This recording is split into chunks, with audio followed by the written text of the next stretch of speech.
আসসালামু আলাইকুম রহমতুল্লাহ। কেমন আছো সুপ্রিয় শিক্ষার্থীবৃন্দ? আশা করি আল্লাহর অশেষ রহমতে তোমরা সবাই ভালো আছো। প্রথমেই শুকরিয়া জ্ঞাপন করছি সেই মহান রব্বুল আলামিনের দরবারে, যার অশেষ রহমতে আজ আমরা আরও একটি অনলাইন ক্লাসে যুক্ত হতে পেরেছি। আলহামদুলিল্লাহ, আল্লাহ যেন আমাদেরকে সুষ্ঠুভাবে এই ক্লাসটি পরিচালনার তৌফিক দান করেন। আমি সাজিয়া নাসরিন, সহকারী অধ্যাপক, রাষ্ট্রবিজ্ঞান, Panchrukhi Begum Anwara degree college, ২৮০০ Narayanganj.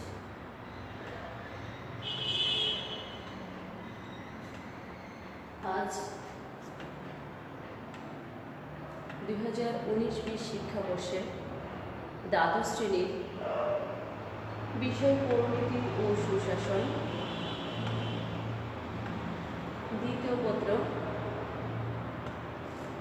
Online ক্লাসে তোমাদের সবাইকে স্বাগত ও অভিনন্দন জানিয়ে আমার ক্লাস শুরু করছি। আজ তোমাদের সাথে আমি আলোচনা করব ইনশাআল্লাহ পরিনীতি ও সুশাসন দ্বিতীয় পত্রের ১০ম অধ্যায়ের নাগরিক সমস্যা ও আমাদের করণীয়।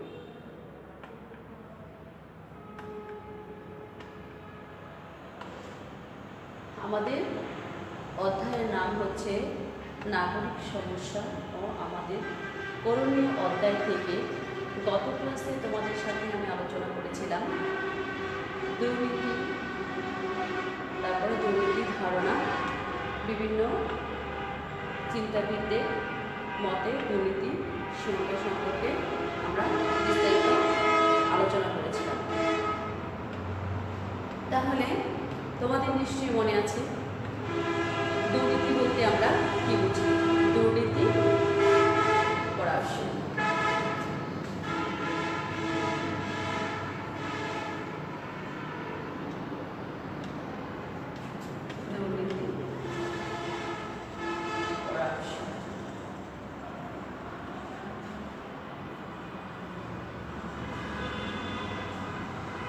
দুর্নীতির ইংরেজি প্রতিশব্দটা হচ্ছে করাপশন। দুর্নীতি একটি সামাজিক ব্যাধি এবং এটি এক ধরনের সামাজিক অপরাধ। বিশ্বের প্রতিটা দেশে কম বেশি দুর্নীতির প্রভাব রয়েছে। দুর্নীতির করার গ্রাস সমাজ এবং রাষ্ট্রীয় জীবনে বিরূপ প্রতিক্রিয়ার সৃষ্টি করে। যে দেশ যত বেশি, যে জাতি, যে সমাজ যত বেশি দুর্নীতিতে আক্রান্ত, দুর্নীতির করার গ্রাস যেখানে যত বেশি, সে সমাজ, সে রাষ্ট্র তত বেশি বিভিন্ন সমস্যার সম্মুখীন হয়। উন্নতির স্বর্ণ শিখরে পৌঁছতে হলে প্রতিটি মানুষকে যার যার জায়গা থেকে দুর্নীতি মুক্ত হতে হবে। যে জাতি, যে রাষ্ট্র যত বেশি দুর্নীতি কম, যেখানে যত বেশি দুর্নীতি কম রয়েছে, যত কম রয়েছে দুর্নীতি, সে জাতি, সেই রাষ্ট্র তত বেশি উন্নতির স্বর্ণ শিখরে পৌঁছেছে। আর যে জাতি, যে রাষ্ট্র, যে সমাজ যত বেশি দুর্নীতিগ্রস্ত, সে জাতি ততটাই আর্থিক টানাপোড়েনে পড়েছে, বিভিন্ন সামাজিকভাবে হেয় প্রতিপন্ন হয়েছে। দুর্নীতি সুশাসনকে দুর্বল করে, সরকারি নীতিসমূহকে কলুষিত করে, সম্পদের অসম বন্টন ঘটায় এবং বেসরকারি খাতকে বিশেষ করে দরিদ্র জনগণের দুর্ভোগ বাড়ায় এই দুর্নীতি। বাংলাদেশের মতো, বিশেষ করে বাংলাদেশের মতো অনেক রাষ্ট্রে দুর্নীতির করাল ছোবলে আক্রান্ত হয়েছে। দুর্নীতি একটি ইংরেজি শব্দ, যার প্রতিশব্দ হলো করাপশন। দুর্নীতি একটি নেতিবাচক শব্দ, এর আবিধানিক অর্থ হলো নীতিবিরুদ্ধ আচরণ। অক্সফোর্ড ডিকশনারিতে বলা হয়েছে, দুর্নীতি অর্থ অস্বাভাবিক উপায়ে কোনো কিছু করা, ব্যক্তি বা কোনো গোষ্ঠীর অবৈধ পন্থায় নীতিবিরুদ্ধ বা জনস্বার্থ বিরোধী কাজই হলো দুর্নীতি। তাহলে এতক্ষণ আমরা আলোচনা করলাম দুর্নীতি বলতে আমরা কি বুঝি। এখন চলো আমরা আলোচনা করবো ইনশাআল্লাহ দুর্নীতির কারণ, কজেস অফ করাপশন।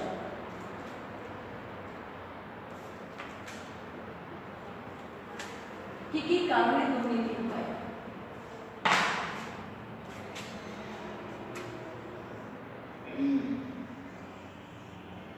দুর্নীতি কারণ,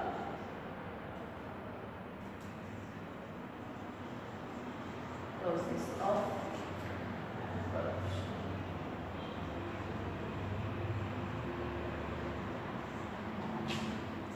Causes of corruption.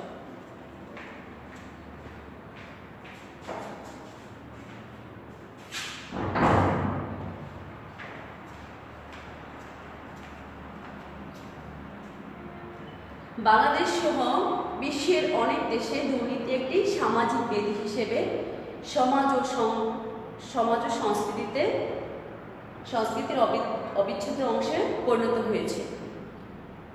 সমাজে মানুষ কখন কোন পরিস্থিতিতে দুর্নীতি করে থাকে তা নির্ণয় করা যায় না।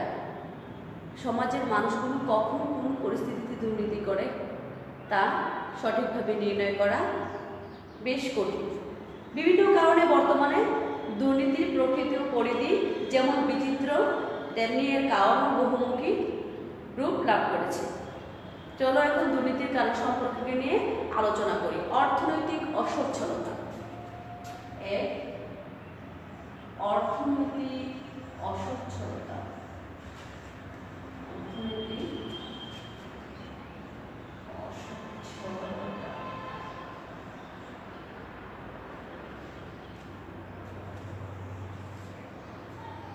দুর্নীতির প্রথম কারণটাই হচ্ছে অর্থনৈতিক অসচ্ছলতা। আর্থিক অসচ্ছলতার টানাপোড়েনের জীবন থেকে পরিত্রাণ লাভ করার দুর্নিবার ইচ্ছা ও সচ্ছলভাবে জীবনযাপনের প্রবল আকাঙ্ক্ষার কারণে অনেকে দুর্নীতি করে থাকে। খেয়াল করো,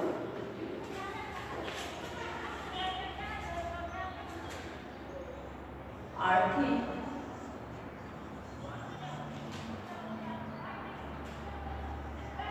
অসচ্ছলতার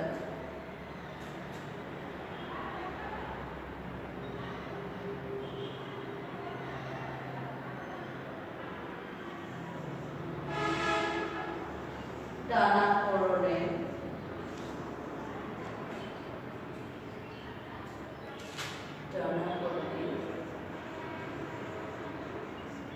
জীবন থেকে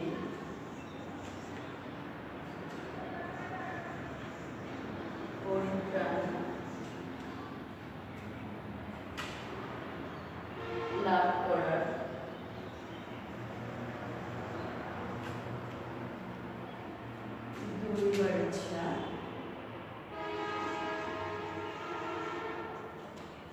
দুর্নিবার ইচ্ছা ও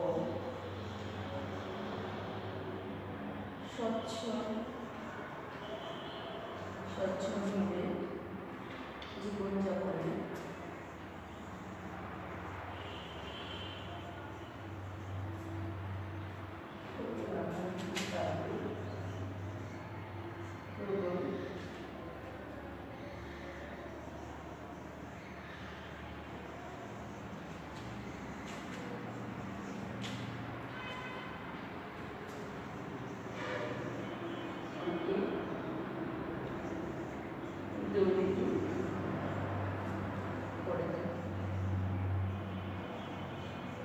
খেয়াল করো, অর্থনৈতিক অসচ্ছলতা।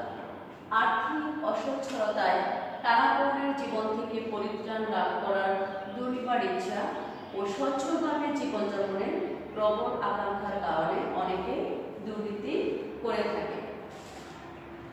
অর্থাৎ মানুষ যখন অর্থনৈতিকভাবে অসচ্ছল থাকে, অর্থনৈতিকভাবে সে দুর্বল থাকে, তখন অনেকে, সবাই না, অনেকে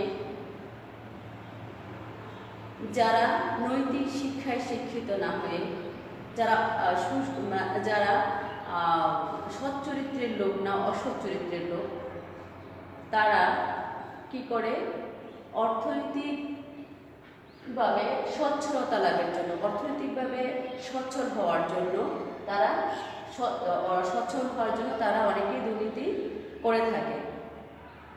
কিন্তু যারা সুনাগরিক, যারা দেশের মঙ্গল চায়, যারা দেশ, সমাজ, রাষ্ট্রের কল্যাণ চায়, তারা যত কষ্টই থাকুক না কেন, তারা সৎভাবে বেঁচে থাকতে চায়, তারা আর্থিকভাবে সচ্ছল হওয়ার জন্য, সচ্ছল জীবনযাপনের জন্য কখনোই দুর্নীতির আশ্রয় নেয় না। এটা সবাই করে না।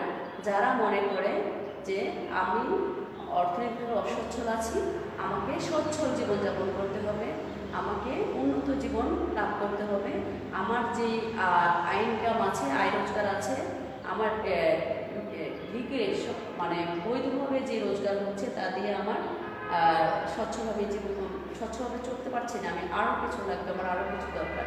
সেই পরিপ্রেক্ষিতে, সেই দৃষ্টিভঙ্গি থেকে তারা কী করে, তারা অনেকে, সবাই না, তারা অনেকে, কিছুজন আছে তারা দুর্নীতির আশ্রয় গ্রহণ করে থাকে, তারা দুর্নীতি করে। তাহলে আর্থিক অসচ্ছলতা, অর্থনৈতিক অসচ্ছলতার কারণে অনেকে দুর্নীতির পথ বেছে নেয়।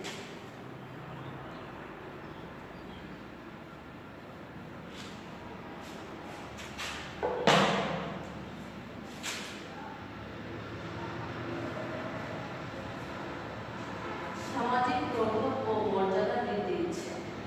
2, সামাজিক প্রভাব ও মর্যাদা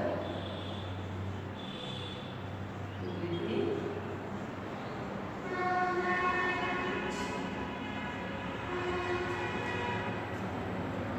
খেয়াল করো, প্রথমত আমরা আলোচনা করলাম অর্থনৈতিক অসচ্ছলতা। এখন আলোচনা করব আমরা সামাজিক প্রভাব ও মর্যাদা বৃদ্ধির ইচ্ছে। কিছু কিছু মানুষ আছে যারা রাতারাতি সামাজিকভাবে প্রতিষ্ঠিত হওয়ার তীব্র আকাঙ্ক্ষা ও আমাদের দেশের মানুষকে দুর্নীতিবাজ হতে প্ররোচিত করে। সমাজের কিছু কিছু মানুষ আছে যারা, খেয়াল করো, আমাদের সমাজে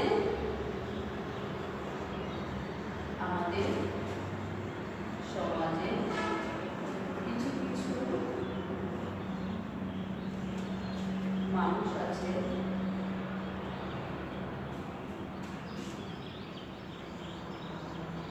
যারা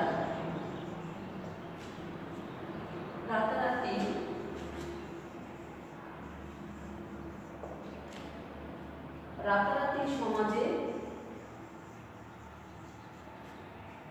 প্রভুত্ব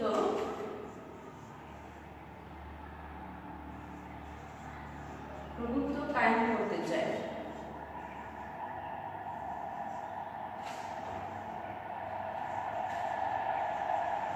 আমাদের সমাজে কিছু কিছু মানুষ আছে যারা রাতারাতি সমাজে প্রভুত্ব কায়েম করতে চায় এবং সমাজে নিজের মর্যাদা বৃদ্ধি করতে চায়।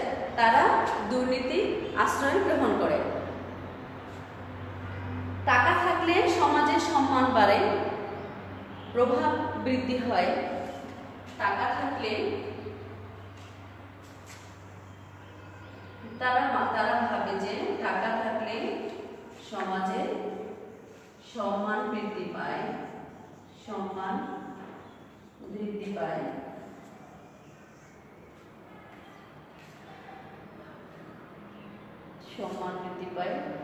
মানুষ টাকা থাকলে সমাজের সম্মান বৃদ্ধি পায়, সম্মান বাড়ে, প্রভাব বৃদ্ধি পায়, বৃদ্ধি হয়, মানুষ সম্পদশালী ব্যক্তি গুণকীর্তন করে। এই ধারণা বাস্তবায়নের জন্য আর্থিকভাবে প্রতিষ্ঠিত ব্যক্তিরাও দুর্নীতির মাধ্যমে অধিক সম্পদের মালিক হওয়ার জন্য সচেষ্ট হয়।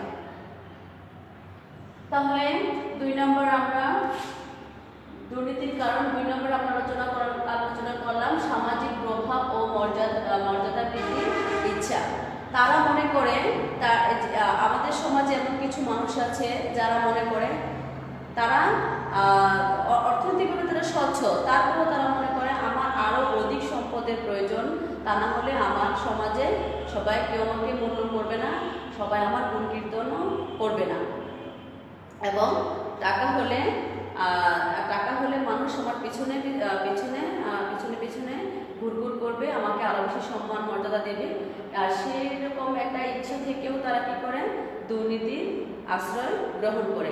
আমার আরো টাকা চাই, আমার আরো সম্পদ চাই, আরো সম্পদ হলে সমাজের মানুষ, রাষ্ট্রের মানুষ আমাকে আরো সমীহ করবে, আমাকে আরো সম্মান করবে, আমাকে অন্য দৃষ্টিকোণ থেকে দেখবে। এই ধারণা থেকে তারা আরো অধিক সম্পদের মোহে তারা তাদের বৈধ পথ থেকে অবৈধ পথে গিয়ে সম্পদ অর্জন করতে চায়। আর পরোক্ষভাবে তারা কি করে, প্রত্যক্ষ বা পরোক্ষভাবে দুর্নীতিতে জড়িয়ে পড়ে।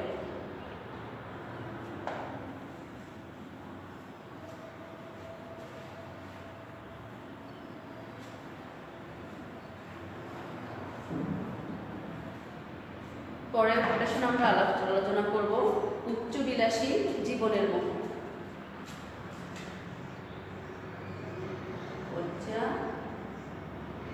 বিলাসী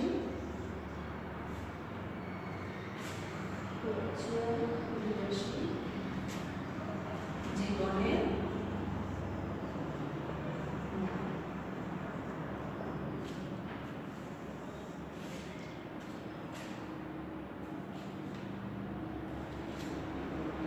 উচ্চাভিলাষী জীবনের দুর্নিবার মোহে আমাদের সমাজের মানুষ নিজ নিজ পেশা ও বৃত্তির মধ্য দিয়ে অবৈধ অর্থ উপার্জন করতে চায়। আর্থিক অনটন শুধু নয়, অধিক সম্পদশালী হওয়ার নেশাও মানুষকে দুর্নীতিবাজ করে তোলে। মানুষ যে অবস্থানে, বৈধ উপায় দিয়ে যে অবস্থানে আছে, যেরকম স্বাভাবিকভাবে তার জীবনযাপন চলছে, এতে সে সন্তুষ্ট নয়। আমার আরও বাড়ি লাগবে, আমার একটা বাড়ি আছে আর 10টা বাড়ি লাগবে, আমার এত বিঘা সম্পদ আছে, আমার আরও সম্পদ চাই, আমার গাড়ি নেই, আমার গাড়ি লাগবে, আমার গাড়ি আছে একটা, আরও 5টা গাড়ি লাগবে। এই যে লোক দেখানো, এই যে উচ্চবিলাসী জীবনযাপন, উচ্চবিলাসী চিন্তাধারা, এই চিন্তাধারা থেকেও মানুষ যে অবস্থানে আছে সেই অবস্থানে খুশি না হয়ে আরও সম্পদ চাই, আরও চাই, আর সে যেভাবেই হোক সেটা আমার প্রয়োজন। আর সেই রকম একটা মোহ থেকেও মানুষ কী করে, দুর্নীতির পথ বেছে নেয়, দুর্নীতিতে সে জড়িয়ে পড়ে। অর্থনৈতিক প্রতিযোগিতা।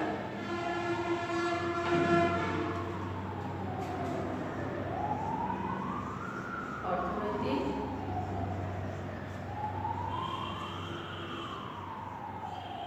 প্রতিযোগিতা।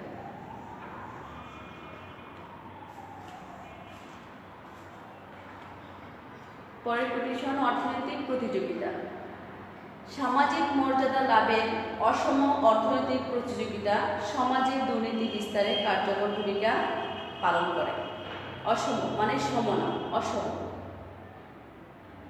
সৎপথে অর্জিত অর্থের মাধ্যমে এরূপ প্রতিযোগিতা করা সম্ভব নয় বলে অনেকে দুর্নীতির পথ বেছে নেয়। সৎপথে থেকে এরকম অর্থের মাধ্যমে এরকম প্রতিযোগিতা করা সম্ভব নয় বলে মানুষ অসৎ পথ মানে দুর্নীতির পথ বেছে নেয়। অর্থনৈতিক প্রতিযোগিতা মানে সামাজিক মর্যাদা লাভে অসম অর্থনৈতিক প্রতিযোগিতা সমাজে দুর্নীতি বিস্তারে কার্যকর ভূমিকা পালন করে। আমার আরও অর্থের দরকার, আরও অর্থের প্রয়োজন, সমাজে আমার প্রভাব প্রতিপত্তি দরকার, সমাজে আরও আমার নাম যশ খ্যাতির দরকার, সেই জন্য আর সৎ পথে এই টাকা দিয়ে এই প্রতিযোগিতায় প্রতিযোগিতায় সফল হওয়া সম্ভব নয়। সেই জন্য তারা কী করে, অর্থনৈতিক এই প্রতিযোগিতায় সাফল্য লাভের জন্য তারা অর্থনীতির পথ বেছে নেয়। তারপরে বেকারত্ব।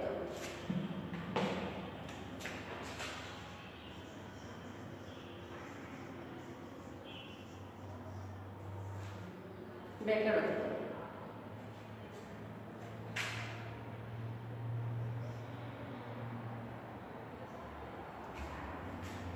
আমরা জানি আমাদের দেশে বেকারত্বের সংখ্যা অনেক বেশি। সমাজে বেকার সমস্যা দুর্নীতি সৃষ্টিতে সহায়ক ভূমিকা রাখছে। দুর্নীতি সৃষ্টিতে বেকারত্ব একটি গুরুত্বপূর্ণ ভূমিকা রাখছে। কেউ ঘুষ দিয়ে চাকরি পেলে স্বাভাবিকভাবে সে ঘুষ লেনদেনের সাথে জড়িয়ে পড়তে পারে। দেখা গেছে বেকার কাজবিহীন মস্তিষ্ক শয়তানের কারখানা। একজন মানুষ যখন বেকার থাকে তখন সে পরিবার, সমাজ, রাষ্ট্রের আশীর্বাদ নয়, সে পরিবার, রাষ্ট্র, সমাজের সে বোঝা। সে বেকার থেকে বিভিন্ন অন্যায় অপকর্মের কাজে লিপ্ত হচ্ছে। দেখা যাচ্ছে যে একজন বেকার ছেলে ঘুষ দিয়ে সে বৈধ উপায়ে চাকরি পাচ্ছে না, যার মামা, চাচা, খালু, বড় বড় উচ্চপদস্থ কর্মকর্তা কর্মচারী তারা কি করে স্বজনপ্রীতির মাধ্যমে একজন প্রতিযোগিতামূলক পরীক্ষার মাধ্যমে পাশ করেও তাদের চাকরি হচ্ছে। আবার কেউ ঘুষ দিয়ে বড় বড় পদগুলি তারা নিয়ে নিচ্ছে। সে একজন ছেলে যদি একজন ক্যান্ডিডেট যখন ঘুষ দিয়ে চাকরি নেবে, স্বাভাবিকভাবেই সে কি দুর্নীতির সাথে জড়িয়ে পড়বে। তাহলে বেকারত্ব হচ্ছে দুর্নীতির আরেকটি অন্যতম প্রধান বেকারত্ব হচ্ছে দুর্নীতিতে সৃষ্টিতে সহায়ক ভূমিকা রাখছে। অন্যতম প্রধান ভূমিকা রাখছে দুর্নীতি সৃষ্টিতে বেকারত্ব। রাজনৈতিক অস্থিরতা।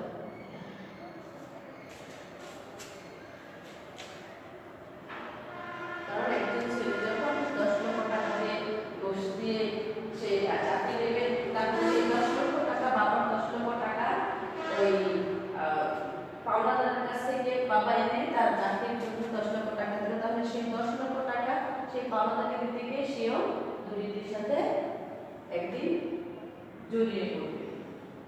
আর সেটা হচ্ছে বেকারত্ব হচ্ছে একটা প্রধান কারণ। পরে আমরা আলোচনা করব অর্থনৈতিক অস্থিরতা।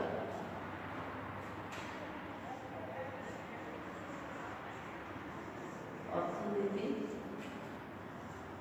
অস্থিরতা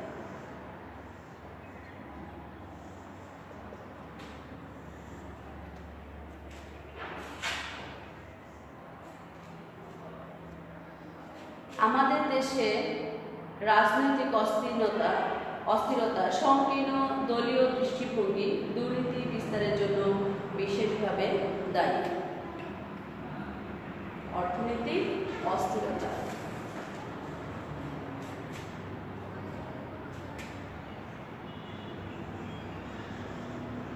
আমাদের দেশে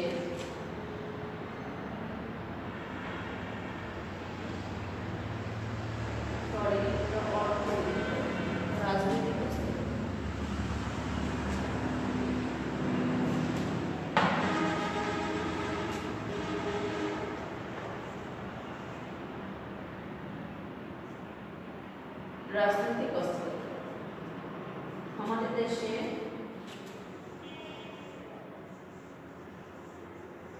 রাজনৈতিক অস্থিরতা, সংকীর্ণ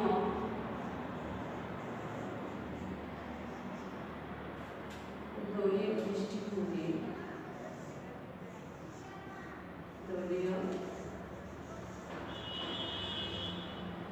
সংকীর্ণ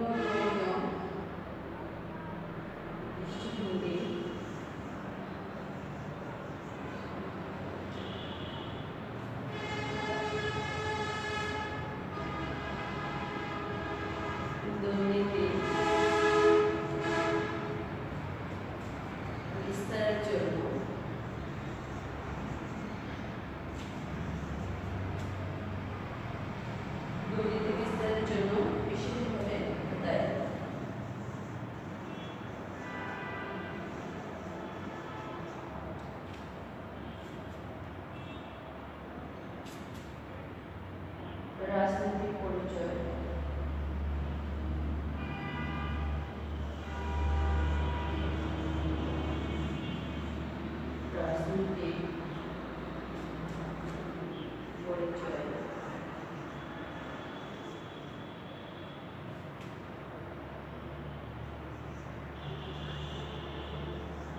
দলীয় পরিচয় সুযোগ নিয়ে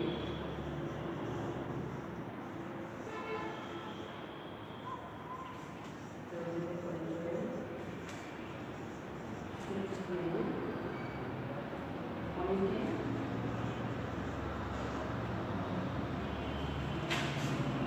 প্রভাব খাটিয়ে মুখে প্রভাব খাটিয়ে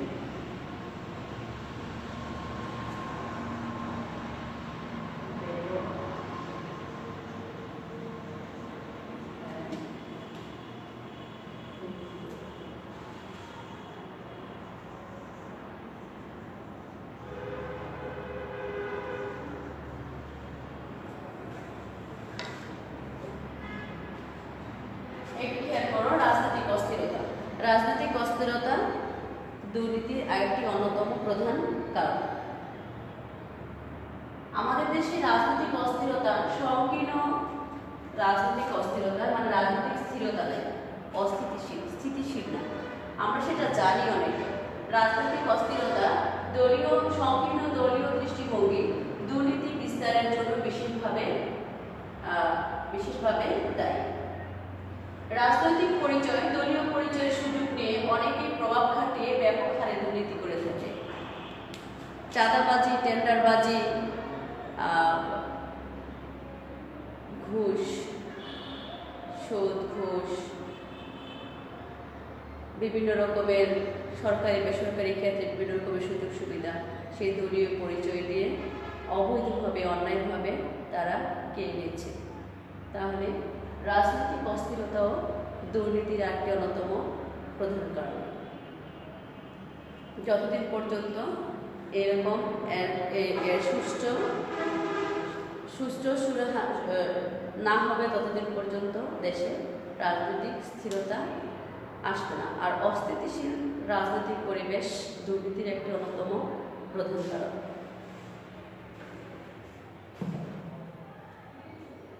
অসৎ কর্মচারী কর্মকর্তাদের সহায়তা।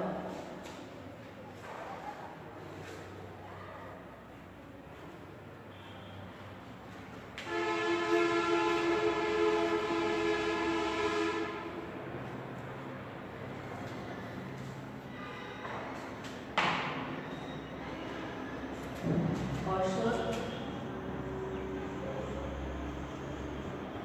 কর্মকর্তা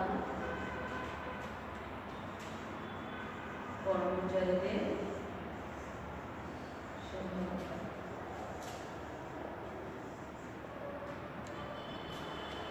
অসৎ কর্মকর্তা কর্মচারীদের সহায়তা। অসৎ কর্মকর্তা কর্মচারীদের সহায়তা। আমাদের দেশে এক শ্রেণীর অসৎ কর্মকর্তা কর্মচারী দুর্নীতি করতে মানুষকে নানাভাবে সহযোগিতা করে নিজেরাও আর্থিক সুবিধা গ্রহণ করে। অসৎ কর্মকর্তা কর্মচারীদের বিভিন্ন মানুষদের অসৎ দুর্নীতি করতে সহযোগিতা করে নিজেদের স্বার্থসিদ্ধি আদায় করে। তাহলে অসৎ কর্মকর্তা কর্মচারীদের দুর্নীতি এক শ্রেণীর অসৎ দুর্নীতি করতে মানুষকে নানাভাবে সহযোগিতা করে নিজেরাও আর্থিকভাবে বিভিন্ন সুযোগ সুবিধা গ্রহণ করে থাকে। আইনের ফাঁকফোকর।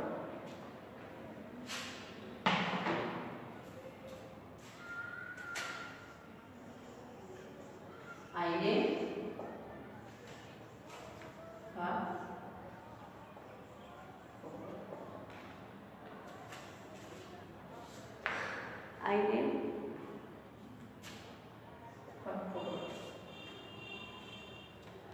দুর্নীতি দমনে প্রচলিত আইনের অস্পষ্টতা এবং ফাঁকফোকরের সুযোগ নিয়ে দুর্নীতিবাজরা রেহাই পেয়ে যায়। দুর্নীতিবাজরা দুর্নীতি করেও আইনের ফাঁকফোকর দিয়ে তারা বেরিয়ে আসে, কারণ তাদেরকে সহযোগিতা করে অসৎ কর্মকর্তা আইনের অসৎ কর্মকর্তা কর্মচারী। তারা সমাজে রাষ্ট্রে দুর্নীতি করেও, আইনের ফাঁকফোকর দিয়ে তারা অন্যায় করেও দুর্নীতির মাধ্যমে তারা বেরিয়ে আসে। জালিয়াতির মাধ্যমে অর্থ আত্মসাতের বেলায় এরূপ দুর্নীতি বেশ লক্ষ্য করা যায়। আমরা সমাজে রাষ্ট্রে বিভিন্ন জায়গায় দেখি জালিয়াতি করে বিভিন্ন রকমের অভিনব কৌশলে, আগের যে কৌশল তা না, এখন আমরা মিডিয়ার মাধ্যমে দেখতে পাচ্ছি যে সম্পূর্ণ অভিনব কৌশলের মাধ্যমে জালিয়াতি করে সমাজের সৎ সাধারণ মানুষকে নিঃস্ব করে অভিনব পদ্ধতিতে জালিয়াতি করে তারা অর্থ আত্মসাৎ করছে। তাহলে আইনের ফাঁকফোকর দিয়ে তারা কি করছে? অন্যায় কাজ করেও তারা দুর্নীতি করেও দুর্নীতি করেও তারা বেরিয়ে আসছে। তাদেরকে সাজা পেতে হয় না, কারণ অসৎ কর্মকর্তা কর্মচারীরা তাদেরকে নিজের স্বার্থসিদ্ধির জন্য ওদেরকে বাঁচিয়ে দেয়। তাহলে আইনের ফাঁকফোকরও দুর্নীতির আরেকটি অন্যতম কারণ। যদি সমাজে ন্যায় বিচার প্রতিষ্ঠিত থাকে, তাহলে অন্যায়কৃত ব্যক্তি যদি সাজা পায়, তাহলে সমাজের আরও 10 জন ব্যক্তি সচেতন হয়ে যাবে, 10 জন ব্যক্তি জেনে যাবে অন্যায় করলে অন্যায় শাস্তি, তাহলে আমি আর অন্যায় করবো না। কিন্তু যখন একজন ব্যক্তি অন্যজনকে অন্যায় করে ওকে টাকা পয়সা ঘুষ দিয়ে আইনের ফাঁকফোকর দিয়ে বেরিয়ে আসে, তাহলে আরও 10 জনের এতে আশ্বস্ত হয় যে অন্যায় করেও পার পাওয়া যায়। তাহলে আরও 10 জনও সে ব্যাপারে উৎসাহী হয়, আমরা অন্যায় করলে সমস্যা নেই, ওরা যে পথে বেরিয়ে আসছে আমরাও সে পথে অন্যায় করে বেরিয়ে আসবে। এতে করে দুর্নীতি বেড়ে যাচ্ছে। দুর্নীতির আরেকটি অন্যতম কারণ হচ্ছে অসৎ আইনের ফাঁকফোকর। পরবর্তী যথাযথ আইন প্রয়োগের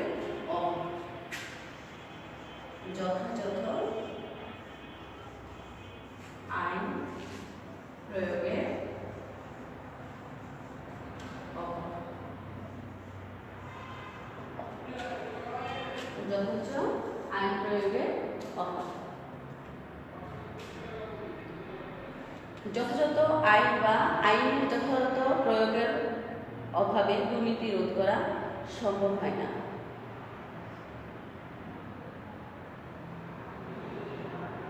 দুর্নীতি বিরোধী আইনের যথাযথ প্রয়োগের অভাবে বাংলাদেশে দুর্নীতি ক্রমশ বাড়ছে। দুর্নীতি বিরোধী আইনের যথাযথ প্রয়োগের অভাবে বাংলাদেশে দুর্নীতি ক্রমশ বাড়ছে।